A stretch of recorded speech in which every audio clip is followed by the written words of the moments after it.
जुले नमस्कार सलाम।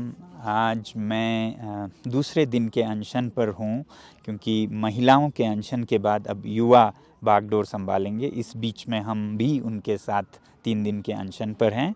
कल मैं आप लोगों को एक अपडेट दे रहा था यहाँ पर कि सरकार बहुत ओवर रिएक्ट कर रहे हैं और यहाँ पर युवकों को, कार्यकर्ताओं को पकड़कर उनसे ज़बरदस्ती बॉन्ड्स लिखवा रहे हैं। तो इस पे मैं अगला अपडेट रात को देने वाला था, मगर उस लायक रहा नहीं हालत, तो सोचा ठीक ना होगा उस वक्त अपडेट देना। तो कल उस अपडेट के बाद ही यहाँ पर दफ़ा 144 सेक्शन 144 लगाया गया, जिसमें बहुत बंदिशें होते हैं। जब बहुत ख़तरा हो अशांति का, मार काट का, यहाँ पर तो पिछले 32 दिनों से बिल्कुल शांति से सब कुछ चल रहा है, फिर भी वो ऐसे कदम उठा रहे थे। उसके कुछ देर बाद ही फिर इंटरनेट पर रोक लगा दी जाएगी, ये एक सर्कुलर निकल के आया। और फिर कुछ ही देर बाद सरकार से ही, प्रशासन से ही ये सर्कुलर फेक है, जबकि फेक लग नहीं रहा था, तो ऐसे आए। तो बहुत बंदिशें लद्दाख पर जैसे कोई वॉर जोन हो ऐसे लगते जा रहे हैं। और रात को यहाँ अनशन के स्थल पर से कोई 3-4 कार्यकर्ताओं को पुलिस पकड़ के ले गई बाहर से ज़बरदस्ती, और पुलिस चौकी में लेकर उनसे ज़बरदस्ती बॉन्ड्स लिखवा रहे थे या उन्हें अरेस्ट किया जाएगा, ऐसा उन्हें बताया जा रहा था। और ऐसे में मेरा अपडेट देना शायद खुद अशांति का एक कारण बन जाता, तो इसलिए मैंने कल रात की अपडेट आप लोगों को नहीं दी। ये मसला जो कि बहुत ही नाजुक बन गया था, क्योंकि उसके बाद बहुत अशांति फैल सकती थी, मगर हमारे जो यहाँ के अलग अलग धर्मों के नेता हैं, सर्वधर्मी नेताओं ने जाकर पुलिस चौकी में वकालत की कि उनके बिना किसी सबूत के, बिना किसी अशांति फैलाने के कोई वाक़या हुए, अगर आप ऐसा करेंगे तो इससे ही बहुत बुरा हालत होगा। ऐसा कहकर बहुत सारे जो धार्मिक नेता थे और फिर मीडिया आकर फिर उनके दबाव में शायद उन्होंने फिर ये बॉन्ड की ज़बरदस्ती बंद की और उन कार्यकर्ताओं को छोड़ दिया। तो ये कभी भी हालत काबू से बाहर जा सकती है और कुछ भी हो सकता है, ऐसा हमें लग रहा है।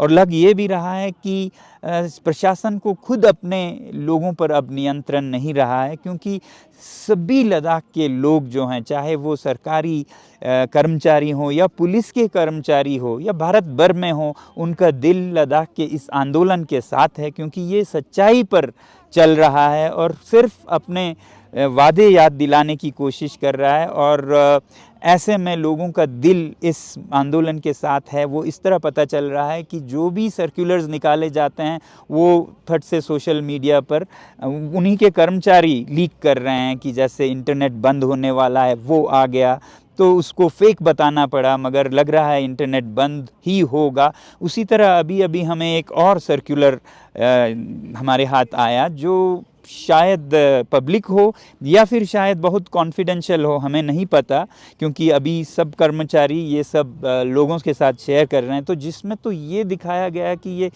आज रात और कल में पूरे लेह शहर को मतलब एक छावनी, एक वॉर जोन की तरह बना दिया जाएगा। हर रास्ता जो लेह की तरफ आता है उस पे नाकेबंदी होगी, पुलिस होगी, आंसू गैस होंगे, स्मोक ग्रेनेड्स होंगे, ये राइट गियर्स होंगे, ये सब दिखाया जा रहा है ताकि लद्दाख के लोग लेह की तरफ आ ही नहीं पाएँ और ऐसा कोई मार्च भी ना हो। तो इतनी बौखलाहट सरकार में क्यों है, ये अपने आप में एक जवाब सा बन गया है कि कितना छुपाने को है, कितना दिखाने को है। इस समय लद्दाख बहुत संवेदनशील है। देश के सभी नेता, खासकर सैनिक नेता, सैनिक विद ये बोल रहे हैं कि लद्दाख बहुत संवेदनशील है, सीमा पर है, मगर उसकी परवाह सरकार को नहीं लगता है कि सीमा के संवेदनशीलता से राष्ट्रीय सुरक्षा पे क्या असर पड़ेगा अगर लद्दाख के लोगों के मन को ठेस पहुंचे। तो ऐसे में हमें लग रहा है कि ना उन्हें राष्ट्र सुरक्षा की चिंता है, ना सैनिकों की चिंता है, और यहाँ के लोगों की तो बिल्कुल नहीं है। पिछले 21 दिनों के अनशन में एक बार तक नहीं पूछा, मगर जब ये मार्च की बात आई तो इतना डरावना माहौल बना रहे हैं। तो फिक्र सिर्फ लगता है कि इलेक्शन पर ये जो अतिक्रमण है उसका असर ना पड़े, वोटों पर असर ना पड़े, या फिर जो चरागे कॉरपोरेट्स को दिए गए हैं उन पर असर ना पड़े। फिक्र कॉरपोरेट्स की, फिक्र वोटों की, लोगों की नहीं, सुरक्षा की नहीं। बातें बहुत हैं और इसके बारे में मैं एक थोड़ा विस्तार से यूट्यूब वीडियो शायद जारी करूं आज, क्योंकि इस छोटे से अपडेट में नहीं हो पाएगा।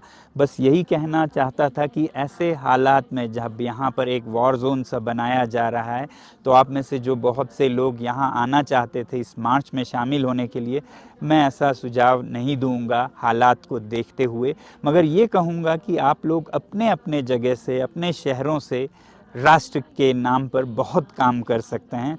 तो रविवार 7 अप्रैल और हर रविवार राष्ट्र के नाम अगर करें और सच्चाई के नाम करें, ताकि लद्दाख की हालत और देश में जो पर्यावरण को कॉरपोरेट्स के लिए और जो राष्ट्रीय सुरक्षा है उन सब पर आप आवाज़ उठा सकें, हमारी आवाज़ को बुलंद कर सकें और इस देश को एक बेहतरीन देश जिसमें सच्चाई पर चला जाता है, वादे निभाए जाते हैं, ऐसा एक चरित्रवान देश बनाने में हम सब मिलकर आगे बढ़ें।